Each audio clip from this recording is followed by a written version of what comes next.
Welcome to the Daily Vibecasting.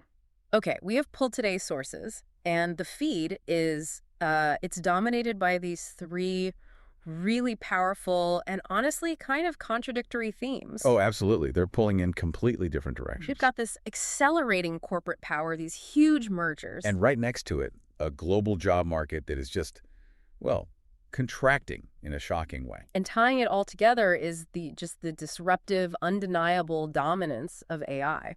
It really feels like two different economies are operating at the same time. On one side, you have these automated systems making just unprecedented wealth, fueling these mega mergers. On the other? The other side is the human element, grappling with job instability, information overload, and having to rely on things like crowdfunding for a safety net. So our mission today is to cut through that noise and figure out why these two realities are crashing into each other right now. Exactly. Okay, let's unpack this. We're going to start with a tough one. The current state of the working professional. And the data, it suggests a real crisis of access. It does. Let's jump right in. Vibe 1, the global job market crunch. We're starting with two posts that together paint a pretty grim picture. This first one's from @LeadingReport, credited to @UnusualWhales. It says, applying to a job in 2025 is the statistical equivalent of hurling your resume into a black hole per Business Insider. That sounds dramatic, but it's not an exaggeration. So what are the cold, hard numbers behind that? Okay, get this. If you are applying for a typical U.S. job right now, you are competing against an average of 242 other people. 242, wow. And to put that in perspective for you, that number has nearly tripled since 2017. Tripled. So what's your actual chance of landing an interview? Like tiny 0.4%. So the black hole analogy, it's pretty accurate. Most applications just vanish into the applicant tracking system, the ATS. And that's where it gets really interesting, because the reason for this black hole is this sort of technological arms race, right? Between the job seekers and the companies. Precisely. Recruiters are just overwhelmed. They're seeing an application ratio of about 500 to 1. 500.1. A human can't review that. No, it's impossible. But the volume is so high because nearly 3/4, 74% of candidates are now using AI tools to just mass submit applications. They're tuning keywords to beat the company's AI. So candidates use AI to get past the company's AI, which just creates this flood of junk data for the recruiter. The whole system just sort of collapses. Paralysis by volume. The company's built a moat. The ATS and candidates just figured out how to fly over it with AI. And the result? The result is that recruiters can often only look at the first few resumes, or they rely on these super specific keyword searches, which means thousands of qualified people are just never seen by a human. It's an unsustainable loop. That covers getting in the door. But we also have to look at the huge number of people being pushed out. Yeah. The ICOBC letter put together this really alarming list of recent layoff announcements. And these are the big employers. Yeah, the figures are hard to ignore. The U.S. government, 307,000 positions cut. UPS is down 48,000. Amazon, up to 30,000. Intel, 24,000. And Nestle, 16,000. These aren't just small tweaks. No, these are systemic. And this is where you see the immediate, painful human cost.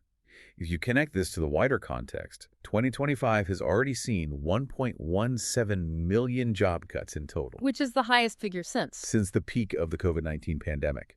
And the reasons for this wave are a bit different. What are the main culprits? The sources point to three big ones. First, just aggressive corporate cost-cutting. Second, government efficiency drives. But the biggest one, accelerated AI adoption. So companies are realizing they can replace entire teams. Entire teams in accounting, admin, even some software development roles with these highly efficient language models and automation tools. But wait, aren't companies like Amazon and Intel supposed to be these massive engines for job creation? Is this really just AI, or is it, macroeconomic uncertainty being dressed up as efficiency? That is the critical question. A lot of economists argue that executives are using the AI narrative as a convenient shield for deep cuts they wanted to make anyway. Because of tightening markets or interest rates? Exactly. But whether it's pure economics or technology, the effect is the same. You have 1.17 million people fighting for that 0.4% chance, often using the same AI tools that helped eliminate jobs in the first place. This ruthless focus on optimization is the perfect setup for our next vibe. Absolutely. Vibe 2. Corporate power plays and AI wins. And nothing says aggressive optimization like the massive power plays we're seeing. No, this is centralization of capital on a whole new scale. Let's talk consolidation. We saw this just earth-shattering announcement from @Netflix. It reads, Today, Netflix announced our acquisition of Warner Bros. Together, we'll define the next century of storytelling. This is a seismic event for the entire entertainment industry. Yeah. I mean, acquiring Warner Bros. Yeah. Discovery. That includes the whole Warner library, HBO Max, everything. This is their play to just solidify global streaming dominance, right? It's more than that. It's not just about getting bigger. It's about eliminating a massive competitor and acquiring a treasure trove of intellectual property. Think Harry Potter, the DC characters. It just changes the whole landscape, and the bidding war for it shows how high the stakes are. And the scale of the money behind it is just as telling. The sources noted this was reportedly underwritten by a colossal commitment from Larry Ellison of Oracle. How much? $266 billion. Oh. It just shows you that these mega mergers aren't just corporate decisions anymore. They involve these massive tech firms securing influence across completely different sectors. The lines are just blurring. Speaking of scale and blurring lines, we have this perfect post from one of the Netflix founders, @Brandoff, posted this thought. Oh, this is great. He wrote, 29 years I debated whether I could afford to spend $50K to buy the domain name I really wanted for Netflix, replay.com. Now they can afford to pay $70 billion for something.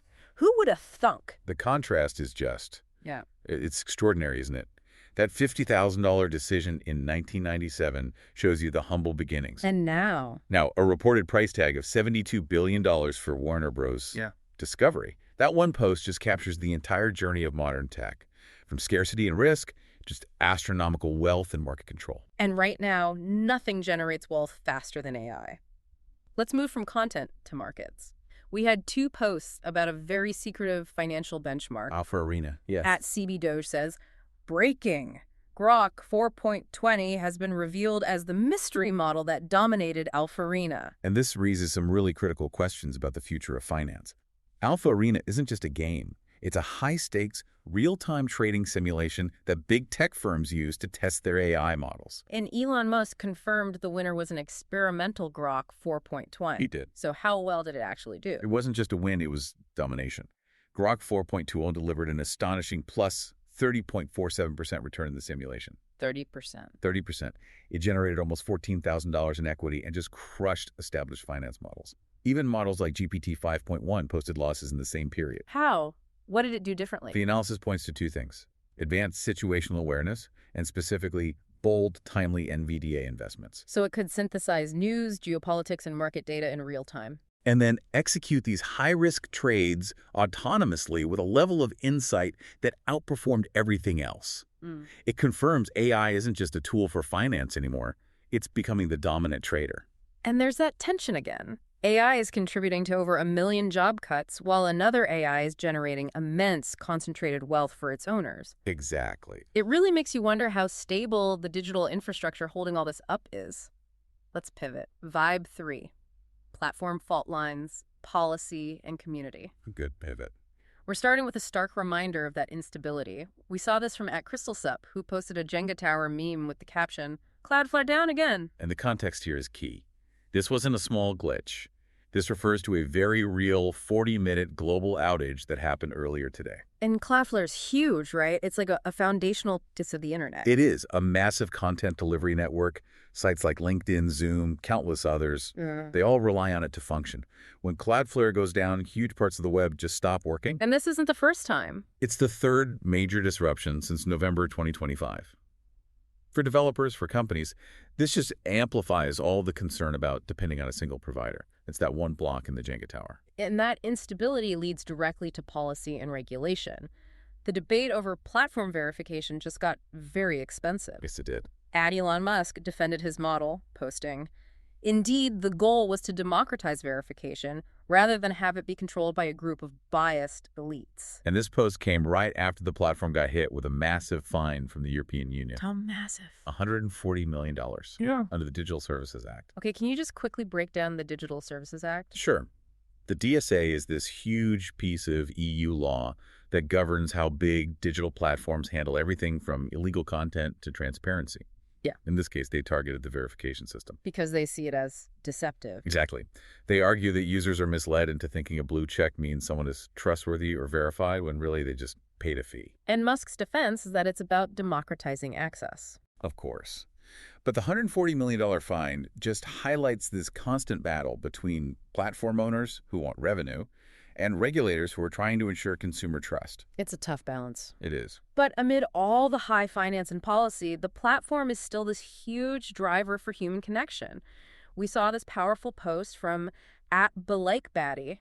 She has been seeking for help for 50 days now. Retweet this post till it gets to its target audience. Let's save a life. This is a perfect example of the platform's dual nature. It facilitates billion-dollar mergers on one hand. And acts as a last resort safety net on the other. Exactly. The post is amplifying a crowdfunding campaign for a crochet artist whose mother is battling ALS. And ALS is just devastating. The urgency is so clear in that post. It is. The situation really highlights the extreme financial burden of these diseases.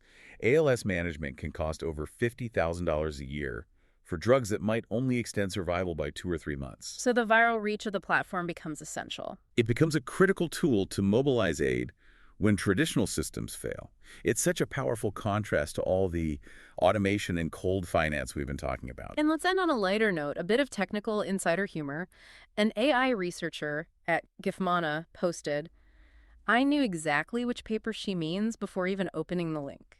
Do you?" This is a great piece of community lore. It's a little test of your knowledge. Okay, what's the test? It's about the famous 2018 YOLO-free paper. For anyone who doesn't know, YOLO stands for You Only Look Once. Right, it's a huge deal in computer vision. It lets a computer instantly identify objects in an image. Exactly. People, cars, whatever. So why is this one paper so iconic that everyone in the know gets the reference? It's all about the voice. The author just chose to write in clear conversational language instead of that dry, typical academic style. So it was more human. Yeah, it's legendary for its irreverent tone. It used phrases like, we made a bunch of little design changes to make it better to describe these really complex technical things. It was foundational and it was funny. That is a wrap on today's Daily Vibecasting. We went from the painful reality of a 0.4% chance of an interview and 1.17 million job cuts, To the stunning scale of the Netflix Warner Bros. Deal. and the automated dominance of Grok 4.2 in the markets. It's been a tour through modern contradiction.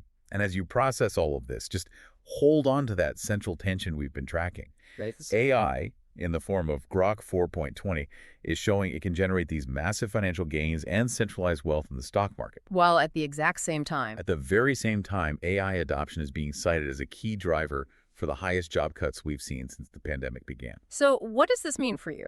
If automation is simultaneously concentrating economic power, funding $70 billion mergers, while making the labor market statistically impossible for the average worker, what is the role and the value of human labor in this new economy? Is this just a temporary disruption, or is the wealth from automation permanently decoupling from the human effort it takes to earn a paycheck? That's the question worth pondering long after the feed refreshes.